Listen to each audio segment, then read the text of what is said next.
खूप वेळा लोकांकडून असे प्रश्न विचारले जातात की पत्नीला सोबत राहायचे पण पतीला घटस्फोट घ्यायचा आहे. तर हा प्रश्न अतिशय महत्त्वाचा आहे, पण याचे उत्तर केस टू केस आणि वेगवेगळ्या फॅक्टरवर डिपेंड असतं. पण आजच्या व्हिडिओमध्ये मी तुम्हाला सांगेन की कोर्ट कोणत्या कोणत्या मेन गोष्टींवर लक्ष देतं आणि ठरवतं की निकाल काय द्यायचा आहे. जसं की तुमच्या केसची सिच्युएशन काय आहे, तुम्ही कोर्टात कोणते कोणते एव्हिडन्स दिले आहेत, तुम्ही केस कशी प्रेझेंट केली आहे, या सगळ्या मेन फॅक्टरवरती डिपेंड असतं की तुमच्या केसचा निकाल काय दिला जाईल.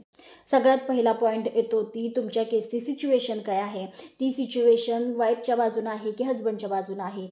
जर पत्नी सासरे राहत असेल आणि पतीला डिवोर्स घ्यायचा असेल तर यावेळी कोर्ट त्यांना सहज डिवोर्स देत नाही, कारण पत्नी सासरी राहत असते आणि बाळाची कस्टडी पण जर तिच्याकडे असेल आणि तिने जर रेसिडेन्शियल राईट्स घेतले असतील आणि याच ठिकाणी जर पत्नी माहेरी राहत असेल आणि तिला मूलबाळ सुद्धा नसेल तर पतीला डिवोर्स अगदी सहजपणे मिळून जाऊ शकतो. सेकंड येतं एव्हिडन्स. जर तुम्ही तुमच्या बायकोच्या विरोधात काही पुरावे कोर्टात सादर केले असतील आणि जर ते तुम्ही प्रूव्ह नाही करू शकला तर तुम्हाला घटस्फोट घ्यायला प्रॉब्लेम येऊ शकतो. की तुमच्याकडे तुमच्या वाईफचे अडल्टरीचे प्रूफ आहेत, क्रुएल्टीचे प्रूफ आहेत आणि तुम्ही जर हे कोर्टात सिद्ध करू शकला तर तुम्हाला अतिशय सहजपणे डिवोर्स मिळून जाऊ शकतो. आणि जर तुम्ही हे जर सिद्ध नाही करू शकला तर तुम्हाला डिवोर्स मिळू शकत नाही. जसं की तुमच्याकडे तुमच्या वाईफचे अडल्टरीचे प्रूफ आहेत, क्रुएल्टीचे प्रूफ आहेत आणि तुमची पत्नी वारंवार तुम्हाला आईवडिलांपासून लांब राहायला सांगते आणि याचे जे तुमच्याकडे प्रूफ आहेत तर तुम्ही कोर्टात ते सादर करू शकता. आणि जर यावेळी कोर्ट एव्हिडन्स आणि सिच्युएशन दोन्ही गोष्टी बघतं.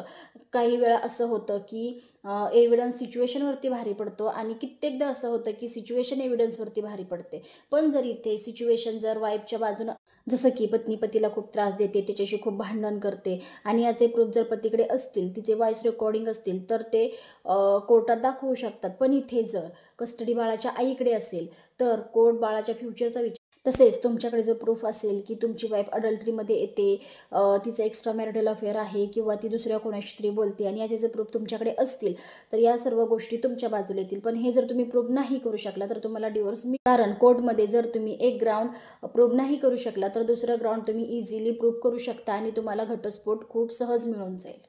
जर तुमच्याकडे प्रूफ असेल की तुमची पत्नी क्रुएल्टी करते, तुम्हाला खूप त्रास देते, तुमच्याशी भांडण करते, तुम्हाला जेवायला देत नाही, तुम्हाला आईवडिलांपासून वारंवार लांब राहायला सांगते आणि याचे जर प्रूफ तुमच्याकडे असतील तर तुम्ही ते थर्ड पॉईंट आहे तुमच्या केसची प्रेझेंटेशन.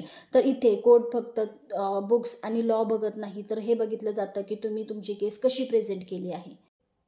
तर तुम्ही चांगल्या वकिलांकडून तुमची केस प्रेझेंट करा. ज्यावेळी तुमचे वकील फॅक्ट्स आणि सर्कमस्टन्सेस योग्य पद्धतीने कोर्टमध्ये प्रेझेंट करतात त्यावेळी तुम्हाला अगदी सहजपणे डिवोर्स मिळून जाऊ शकतो. पण इथे